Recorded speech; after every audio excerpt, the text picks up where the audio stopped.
فرماتے ہیں کہ میں مزدور لینے گیا، بغداد کے چوک میں مزدور بیٹھے ہوتے تھے، تو میری ان مزدوروں میں سے ایک نوجوان بچے پہ نظر پڑی۔ بڑا کمزور سا وجود تھا لیکن چہرے پر عبادت کا نشان تھا، ماتھا بتاتا تھا کہ نماز کا بڑا خیال رکھتا ہے۔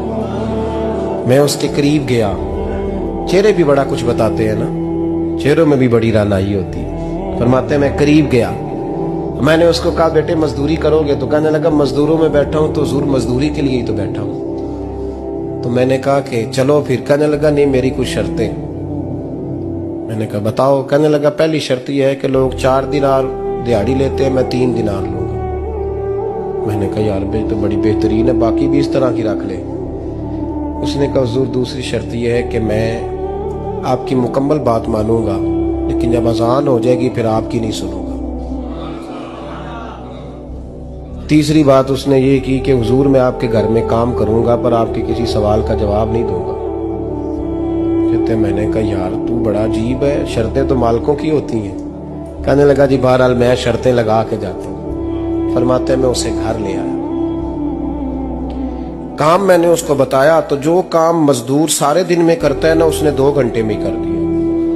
ہمارے مزدور سگریٹ پینے میں بھی تو آدھا گھنٹہ لگاتے ہیں، وہ چائے پینے جائیں تو پونا گھنٹہ وہاں۔ ان کو بھی تو دیانتداری کرنی چاہیے کہ نہیں کرنی چاہیے؟ معاہدہ کیا ہے نا جی تو پورا اترنا چاہیے نا۔ کہتے 2 گھنٹے میں۔ اب کام جب بندہ شروع کراتا ہے تو کام اور نکل آتا ہے۔ کہتے کام میں نے اس کو اور بتا دیا، وہ کرنے لگا۔ اس نے مٹی نکال کے رکھی تھی باہر رستے میں، تو اذان ہو گئی زور کی، اس نے وہیں کدال چھوڑی کئی اور چلنے لگا۔ تو میرا بیٹا کہنے لگا اس کو ذرا برابر کر دو۔ کہنے لگا چپ کر جا، تیرے باپ سے بات ہوئی تھی، جب اذان ہوتی ہے تو میں کسی اور کی نہیں سنتا، صرف اللہ رسول کی سنتا ہوں۔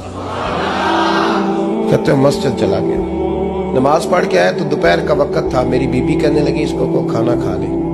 کہتے ہم نے کہا کھانا کھا لو، تو کہنے لگا میں نے روزہ رکھا ہوا، رمضان بھی نہیں تھا، نفلی روزہ رکھا ہوا۔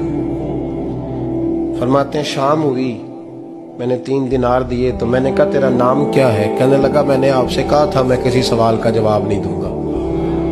وہ چلا گیا۔ اگلے دن میں پھر لینے گیا اسے، کام کچھ اور نکل آئے تو لوگوں نے بتایا وہ صرف ہفتے والے دن آتا ہے۔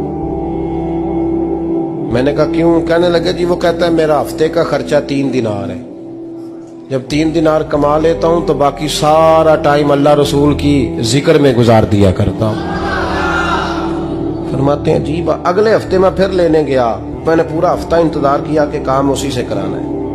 میں جب گیا تو میں نے کہا چلو، کہنے لگا میری شرطیں یاد ہے نا؟ اور میں نے کہا یاد ہے بھائی ساتھ چل۔ فرماتے ہیں کام کرایا، 2-3 ہفتے وہ آتا رہا۔ ایک ہفتے میں گیا تو لوگوں نے کہا حضور آج نہیں آیا، کیوں؟ کہنے لگے بیمار ہو گئے۔ کہاں گھر ہے؟ کہنے لگے بغداد کے قبرستان کے پیچھے جو کچی آبادی ہے اس میں رہتا ہے۔ فرماتے میں گیا، دروازے پہ دستک دی تو کہنے لگا حضور آپ ہیں؟ دروازہ کھولا ہے، آ جائیے۔ فرماتے ہیں میں اندر گیا تو میں نے کہا تمہیں کیسے پتا چلا میں آیا ہوں؟ کہنے لگا حضور اللہ والے ہو، آپ نہیں آنا تھا، ورنہ امیر تو غریبوں کا پتہ لینے کوئی نہیں آتے۔ کہتے میں قریب گیا تو کہنے لگا میں آپ کا انتظار کر رہا تھا، تیز بخار ہے، تپ رہا۔ جیب سے کچھ پیسے نکالے، کہنے لگا یہ پیسے رکھنے، ایک انگوٹھی نکالی۔ کہنے لگا حضور آج رات کو میرا انتقال ہو جائے گا، ان پیسوں کا کفن خرید کے صبح جنازہ پڑھ کے مجھے دفن کر دینا، اور جب دفن کرو تو یہ انگوٹھی لے کے عصر کے بعد ہارون رشید کے پاس جانا، آپ اسے کہنا میں نے ملنا ہے پر وہ آپ کو ٹائم نہیں دے گا، آپ اس کو آواز دیجئے گا کہ تیری ایک امانت ہے میرے پاس، پھر وہ آپ سے ملے گا تو انگوٹھی دے دیں، پھر آپ میری طرف سے فارغ ہیں۔ حضرت فرمانے لگے تیرا نام اور